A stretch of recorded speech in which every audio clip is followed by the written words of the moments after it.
کبھی آپ نے سوچا ہے کہ کوئی شخص آپ کی زندگی میں آتا ہے صرف اس لیے کہ آپ اللہ کے قریب ہو جائیں؟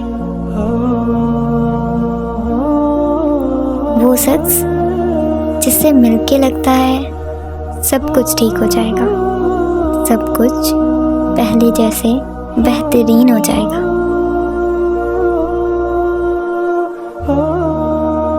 جس سے محبت تو ہو جاتی ہے لیکن پھر وہ ملتا ہی نہیں، اور ہم ٹوٹ کر اللہ سے بات کرنے لگتے ہیں، ہے نا؟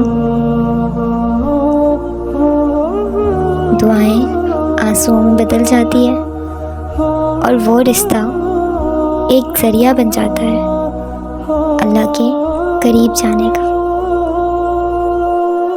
شاید اس شخص کا مقصد صرف یہی تھا کہ آپ اللہ کے زیادہ پاس آ جائیں۔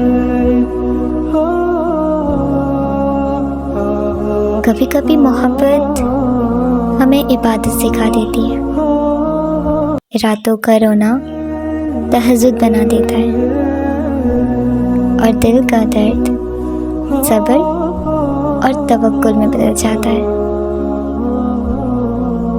تو کیا یہ تکرار، یہ یادیں، یہ دعائیں بیکار جاتی ہے؟ نہیں، یہ بیکار نہیں جاتی۔ ان سب کا مقصد ہوتا ہے، اور مقصد یہ ہوتا ہے کہ اللہ چاہتا ہے۔ دیکھو، یہاں ہر ایک چیز اللہ کی مرضی سے ہوتی ہے۔ سنو، اللہ ہمیشہ تمہارے ساتھ ہے۔ وہ تم سے 70 ماؤں سے بھی زیادہ محبت کرتا ہے، اور وہ چاہتا ہے کہ تم صرف اسی سے جڑو۔ اگر کوئی شخص تمہیں اللہ کے پاس لے آئے تو سمجھ لینا تمہاری زندگی کا سب سے خوبصورت موڑ شروع ہو چکا ہے۔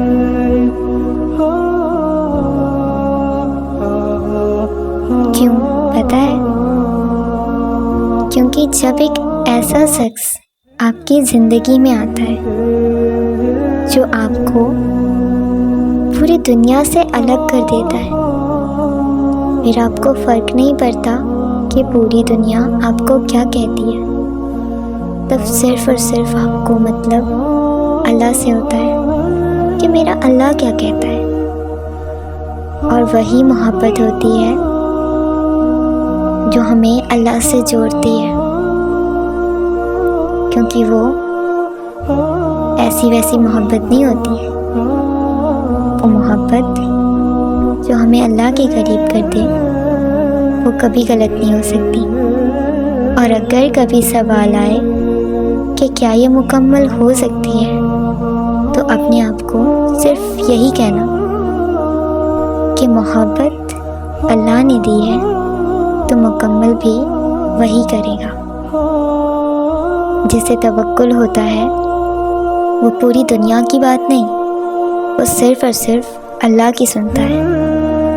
کیا آپ نے یوسف علیہ السلام کا قصہ نہیں سنا؟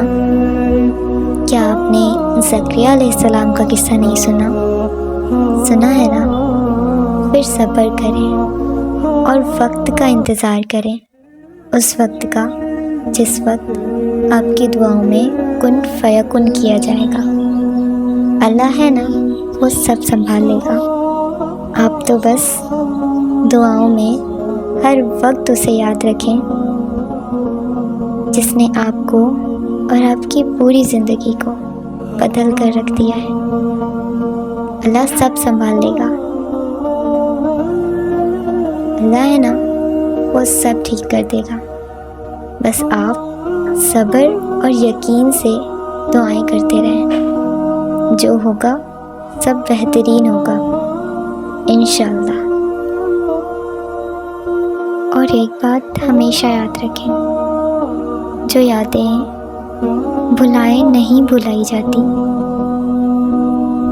اس کا مقصد اللہ کو پتہ ہوتا ہے، اور ضروری نہیں ہوتا کہ وہ شخص آپ کی زندگی میں لوٹا دیا جائے، کیا پتہ وہ آپ کے لیے بہتر ہی نہ ہو۔ ایسا بھی تو ہو سکتا ہے نا کہ اللہ صرف اور صرف اس چیز سے آپ کو آزما رہے ہوں، اور اللہ چاہتے بھی ہو کہ اس شخص کو آپ کا بنا دیا جائے۔